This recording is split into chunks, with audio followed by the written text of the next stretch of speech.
আসসালামু আলাইকুম এভরিওয়ান, আপনারা সবাই কেমন আছেন? আলহামদুলিল্লাহ আমি অনেক ভালো আছি। শীতকালে সবজি দিয়ে চুটকি মাছ খায় না, খেতে ভালো লাগে। চলেন কেমনে রান্না করলাম সেটা দেখাই। ফার্স্টে আমি একটা দেখছিতে পরিমাণ মতো তেল পেঁয়াজ দিয়ে ভালোভাবে নেড়ে ছেড়ে নিব।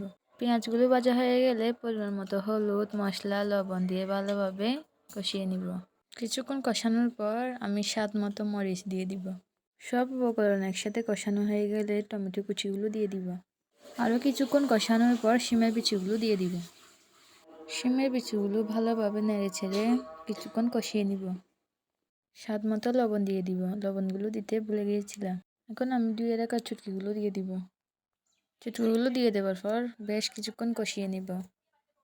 বেশ কিছুক্ষণ কষানোর পর এক এক করে সব সবজি দিয়ে দিব। এখানে আলু বেগুন শিম দিয়ে ভালোভাবে নেড়ে ছেড়ে কিছুক্ষণ কষিয়ে নিব। বেশ কিছুক্ষণ ভালোভাবে নেড়ে ছেড়ে কষানোর পর পরিমাণ মতো পানি দিয়ে দিব।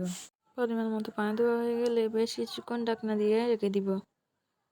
কিছুক্ষণ পর ঢাকনা নিয়ে নিব। আরও কিছুক্ষণ ভালোভাবে নেড়ে ছেড়ে কষিয়ে নিব। রান্না হয়ে গেলে ধনিয়া পাতা দিয়ে তরকারিগুলো নামিয়ে ফেলবো। বান্দা যখন ভুল বুঝতে পারে, মাথাটা নিচু করে চোখের পানি ছেড়ে বান্দা যখন কাঁদতে শুরু করে, এই দৃশ্যটা দেখলে ধনিয়া পাতা দিয়ে রান্নাটা নামিয়ে ফেলবো। আমার সাথে কিছু মাছও ভেজে নিলাম। আমার চুটকি রান্না কেমন হয়েছে বলবেন। সবাই ভালো থাকবেন, সুস্থ থাকবেন। আল্লাহ হাফেজ। মানুষ যা কল্পনা করতে পারে সেটা মানুষ করে দেখাতে পারে।